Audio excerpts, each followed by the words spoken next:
Hola, ¿qué tal? Les saludo con mucho gusto. Mi nombre es Rubén Quirós. Soy consultor en políticas públicas y director de Proesa Consultores. Y sean bienvenidos a este espacio Proesa Podcast, en el cual vamos a estar platicando sobre algunos temas que consideramos de interés, con el objetivo de informar y generar conciencia sobre ciertos aspectos. Para eso nos va a acompañar una serie de expertos en diferentes disciplinas. Y el día de hoy tenemos un tema muy importante y muy interesante, y para ello me acompaña nuestra experta del día de hoy. Ella es Angélica Reyes Olivares. ¿Qué tal? Hola, mucho gusto. Buenos días. Buenos días, ¿qué tal? ¿Y qué te parece si para empezar con el tema del día de hoy tiene que ver con el informe del panel intergubernamental de expertos en cambio climático? Sobre el cambio climático, que se abrevia como IPCC. Antes que nada quisiera leer un poco sobre tu trayectoria, Angélica, ¿qué te parece? Ok, me parece Bueno, bien. ella es Angélica Reyes Olivares. Ella es licenciada en Planeación Territorial por la Universidad Autónoma del Estado de México, donde también cursó su maestría en Ciencias Ambientales y actualmente cursa en esa misma casa de estudios el doctorado en Ciencias Ambientales.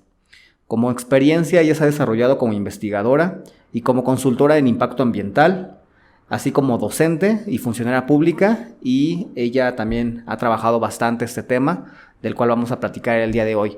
Para empezar, ¿qué es este informe del panel sobre cambio climático? Ok, bueno, pues empecemos hablando del IPCC, que es un grupo de expertos que se encarga de evaluar artículos científicos y todo el trabajo que se hace de investigación respecto a cambio climático. Este es precedido por la ONU, participan alrededor de 66 países, más de 243 expertos, revisión actualmente de más de 15,000 investigaciones. Entonces sí está sustentado básicamente en investigaciones de todo el mundo. ¿A qué se dedican y qué ha sucedido con este último informe, que es el sexto, que se emitió el 9 de agosto? Pues el grupo 1, que así se le llama, es el del panel intergubernamental de cambio climático. Se dedicó a evaluar más de 15,000 artículos científicos, donde refleja claramente que el cambio climático está directamente relacionado con las actividades antropogénicas. Entonces, básicamente es eso, es un grupo de investigadores que se dedican a evaluar todas las cuestiones de cambio climático. Así es, como bien lo dijiste, es un grupo de expertos que, en pocas palabras, está responsabilizando a las actividades humanas como los principales causantes del cambio climático. Se ha dicho incluso, o se ha llegado a negar, que este cambio climático existe como tal, o piensan que es parte de un proceso incluso natural que pasa a la Tierra, donde hay quienes han pronunciado, o líderes incluso mundiales, donde se han pronunciado que el hombre no tiene mucho que ver. Pero este informe efectivamente nos marca que sí hay responsabilidad humana respecto a los últimos 50 años, donde se ha intensificado más las emisiones de dióxido de carbono, por ejemplo, que son los que causan principalmente el deterioro y el cambio climático como tal. Pero este informe, bueno, sabemos que es un documento bastante técnico tal vez y muy amplio, pero de manera general, ¿cuál es el escenario que nos pone este informe? Ok, plantea el aumento de temperaturas a nivel global. Ya no hay ningún lugar en el planeta que se salve de este aumento de temperatura, lo cual también trae como consecuencia sequías, aumento, de hecho, más bien hace un impacto, el calentamiento global hace un impacto grave en los ciclos biogeoquímicos, principalmente en el ciclo hidrológico, trayendo como consecuencia el aumento de precipitación, y eso, su efecto es inundaciones, sobre todo en las zonas urbanas, que lo hemos visto, la aparición de huracanes con categorías cada vez más riesgosas, sequías, desertificación, pueden ser también temperaturas extremas, hablemos de heladas, o quizás también de un aumento en ciertas zonas desérticas de temperatura muy muy elevadas, que de alguna manera repercuten en tanto en los organismos naturales, los seres vivos, como en los seres humanos. Entonces, de ahí podemos ver que todas estas consecuencias se han intensificado con este calentamiento global, pero también, como tú decías, muchos gobiernos dicen, no, pues esto es de origen natural, incluso hay teorías que lo manejan así, que el calentamiento global es un ciclo de la Tierra, pero pues finalmente este último informe refleja que no es así. Estos últimos 50 años han existido estos cambios drásticos. ¿Y cuál es el escenario? Pues básicamente que de aquí a unos 20 años estaremos viendo estas intensificaciones de fenómenos extremos con mayor intensidad. En el 2050, si no llegamos a disminuir el calentamiento global, todo lo consecuencia de ello va a ser irreversible. Entonces, sí es un escenario bastante fuerte, de hecho la ONU lo marca como un código rojo y es un llamado de atención a cuestiones de decisiones gubernamentales. Así es, y prácticamente también nos están diciendo que el daño ya está hecho, es irreversible, quizá todavía se pueda hacer algo, ahorita vamos a platicar un poquito de ello, pero yo también lo que pude notar en este informe es de que la meta para al 2030, entre 2030 y 2050, se tiene que reducir en 1.5 grados centígrados la temperatura del planeta. Eso porque si no se hace, o sea, de manera que no se logre esta meta, que es causada por la actividad industrial y todos los gases de efecto invernadero, si no se logra, se puede incrementar el nivel del mar de hasta 6 metros. Y si se sobrepasan los 5 grados centígrados, podemos ver que el mar se pueda llegar hasta superior a los 20 metros el nivel. ¿Qué quiere decir eso? Que probablemente haya ciudades que tengan que ser completamente, van a estar cubiertas de agua, y eso va a causar un problema de movimientos de la población en esas zonas, en las orillas de las litorales, hacia las ciudades, y lo cual va a generar una presión sobre el suelo de las ciudades, un incremento desmedido también de la vivienda y de los espacios físicos, y también, por ejemplo, pues todo ello también traería lo que es una presión sobre los recursos naturales, mayor contaminación. También hay un escenario que también para las ciudades que reciban a la población, pues es muy catastrófico, ¿no?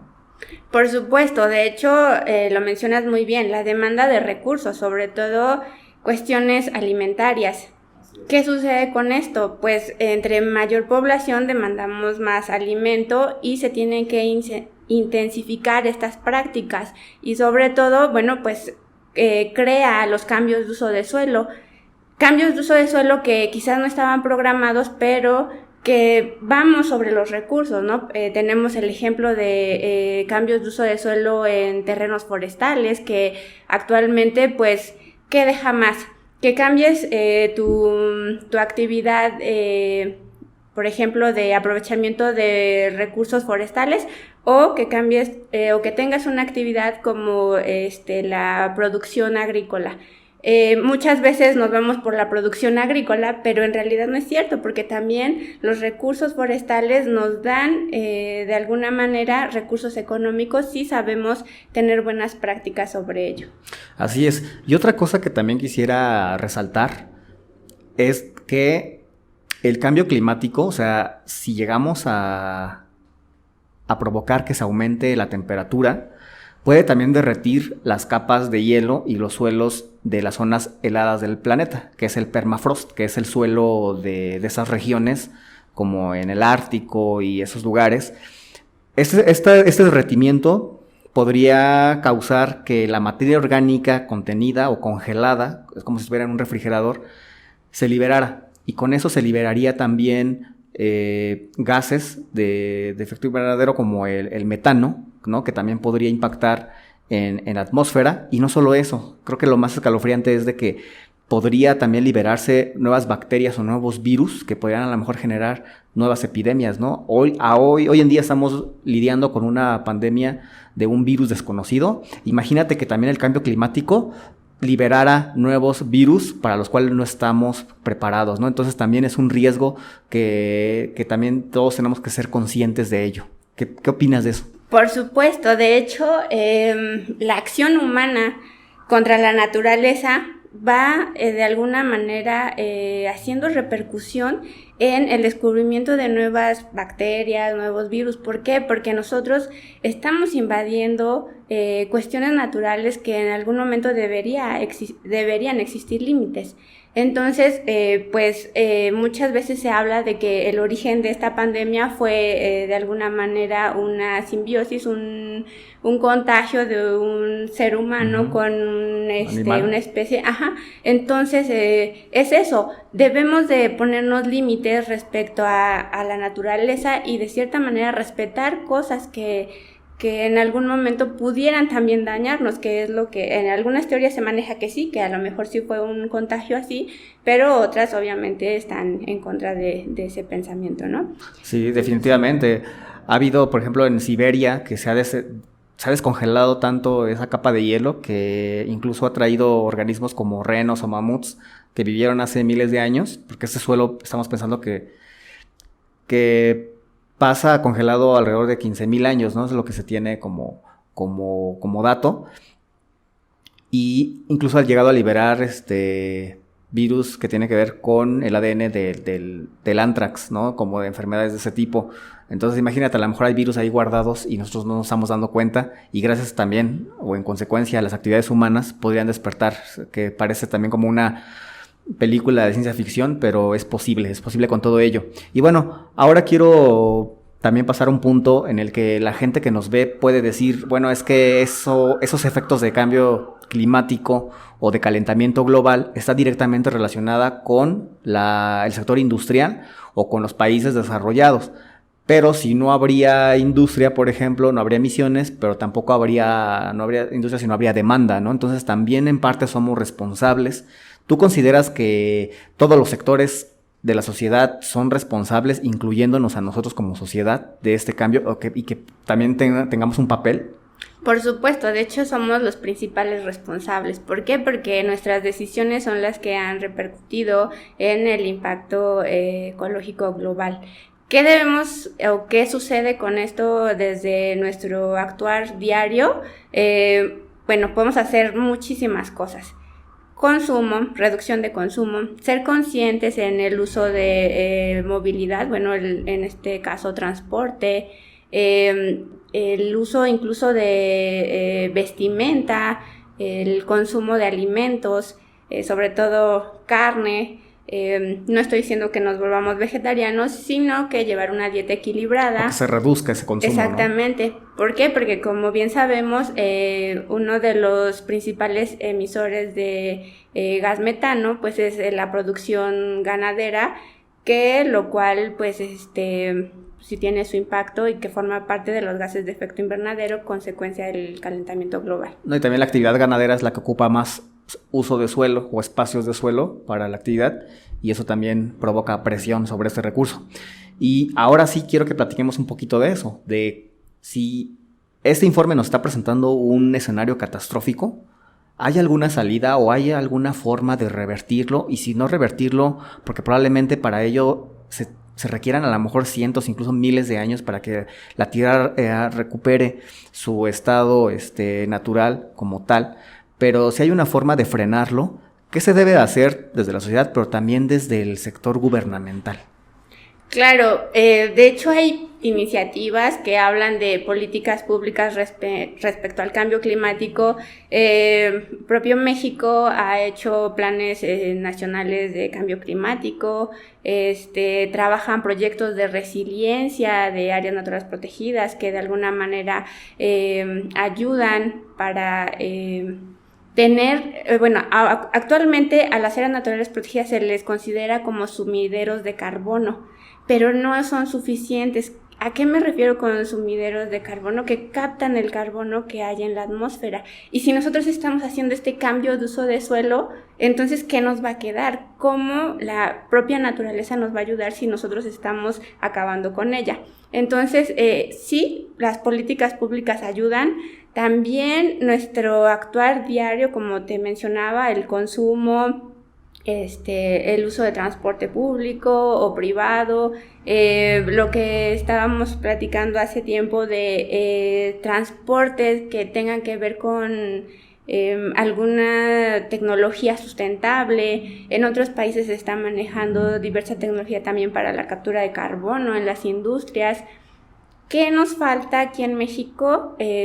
Únicamente actuar desde lo personal, desde lo individual, pero también en relación con gobierno. Siempre es esto, ¿no? Esta relación para lograr una política pública adecuada, ¿no?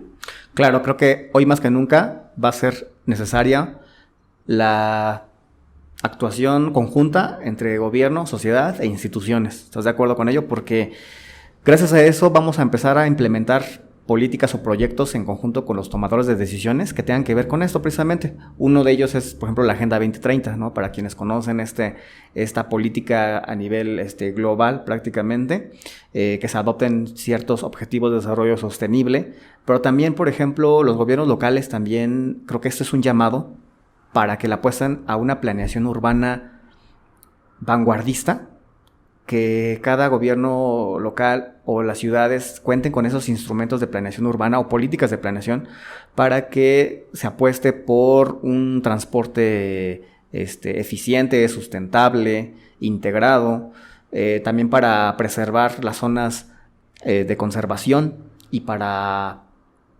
apostarle a la reserva de un suelo que pueda ser ocupado cuando también la población mundial se incremente sin tener que comprometer a las generaciones que vengan, ¿no? Parte de ello es el esfuerzo entre lo que dices, la implementación de tecnologías para las industrias, para que ellos estén obligados también a adoptarlas, y para las prácticas, como tú también lo acabas de mencionar. Ok, de acuerdo. Existe, bueno, como lo mencionabas, los ODS, que son de cumplimiento voluntario.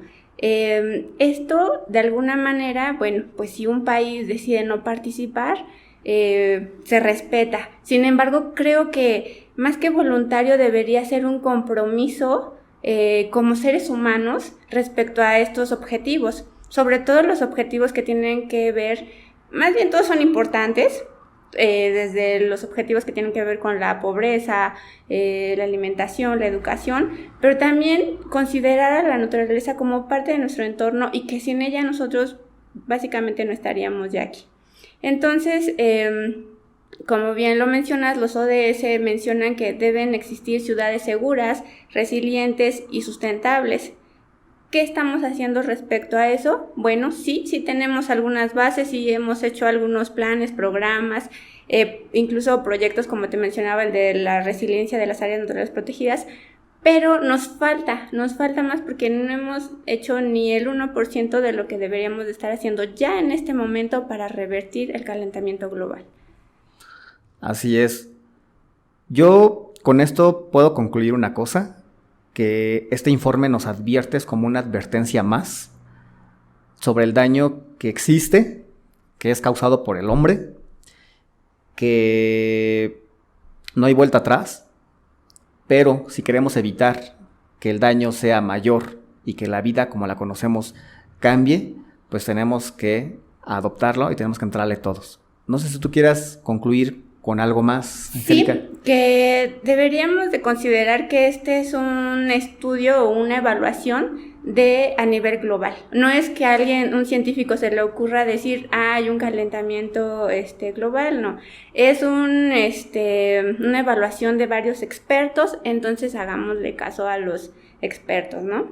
Si ya nos dieron un escenario, digámoslo de alguna manera catastrófico, un código rojo para todas las naciones, pues empecemos por actuar hoy. Cabe resaltar que este informe es un preliminar de uno que va a salir formalmente el siguiente año, en el 2022, y que viene a complementar un informe que se emitió en el 2013 donde todavía se ponía en duda que las actividades antropogénicas tuvieran esta influencia directamente sobre el cambio climático. Así es. Y bueno, otra de las actividades que tú consideras que se deben de cambiar, sobre todo en países como América Latina, también mencionabas que en países como Europa, ¿no? En ese continente ya están adoptando ciertas medidas. ¿Cuáles son las medidas que están adoptando y que ahora les tocaría a lo mejor a México o a América Latina? Primero yo quisiera mencionar que es un compromiso básicamente social. Uno como individuo debe decir hasta dónde consumo, qué consumo. Yo sí lo relaciono todo con el consumismo. Sin embargo, bueno, pues como hay oferta y demanda, oferta, por ejemplo, pues la actividad industrial no puede parar. ¿Por qué? Porque en eso se basan ciertas economías. Entonces, en Europa, ¿qué se está haciendo? Bueno, pues como en algún momento lo mencioné, la captura de carbono con filtros. Todas estas tecnologías que nos pueden ayudar a, de alguna manera, minimizar el impacto por el calentamiento global, son caras. Sin embargo, bueno, pues ahí tienes a los investigadores en las universidades que puedes echar mano de ellos para generar o innovar en ciertas cosas que se pueden aplicar en la industria, y no solo en la industria, sino en las actividades económicas, ¿no? Sector turismo, sector agroalimentario. Entonces, creo que de ahí nos debemos de agarrar. Y bueno, justamente lo dijiste, que es importante también vincular a la academia con el sector gubernamental, con el sector industrial, como parte de investigadores. Tú eres investigador actualmente como estudiante también del doctorado en ciencias ambientales, en el cual también creo que es importante que tomen en cuenta todo lo que ustedes también desarrollan para bien de la ciencia y en este caso pues para salvar a nuestro planeta, ¿no? Creo que es bastante también importante. Y bueno, ¿qué te parece si dejamos hasta aquí el tema? Sé que también nos da para hablar mucho más de esto, pero nos gustaría que con esto la gente se quedara con esa idea de qué es este informe. Lo van a poder encontrar aquí en la descripción. Vamos a dejarle enlaces para que también la gente pues se involucre más en ese tipo de cuestiones. Solamente queríamos dar una apertura a ello. No sé si también quieras dar alguna otra conclusión. Sí, que también toda esta cuestión del calentamiento global, como ha tenido impacto sobre fenómenos naturales, en este caso tenemos los huracanes, temperaturas extremas, sequías, tiene que ver con un concepto que actualmente se ha puesto últimamente en las políticas públicas, que es la gestión integral de riesgos, que en algún momento también podemos hablar de ese tema. ¿Por qué? Porque pues todos estos fenómenos traen riesgos que nosotros tenemos que estar ya de alguna manera alerta o prevenidos de cómo actuar frente a estos eventos que a lo mejor no eran tan intensos hace algunos años y que actualmente se han presentado con mayor fuerza. No, pero nosotros encantados de que otra vez nos acompañes en otro episodio de este podcast.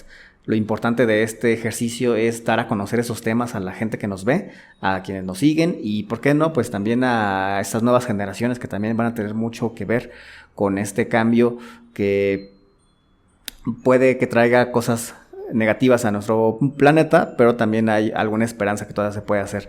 Angélica, pues muchas gracias por estar con nosotros. Espero que te hayas sentido bien. Esperamos que no sea la última vez. Y pues te agradecemos mucho. Antes que nada, yo quisiera pedirles a ustedes que si les interesó este episodio, pues que no duden en comentar, en compartirlo, en seguirnos en las redes sociales y ahí a través de sus mensajes nos puedan platicar qué opinan sobre ese tema y qué otros temas les gustaría que siguiéramos platicando, y todos los comentarios van a ser bienvenidos. Entonces les agradecemos mucho. Pues nuevamente muchas gracias, Angélica. Al contrario, gracias por la invitación.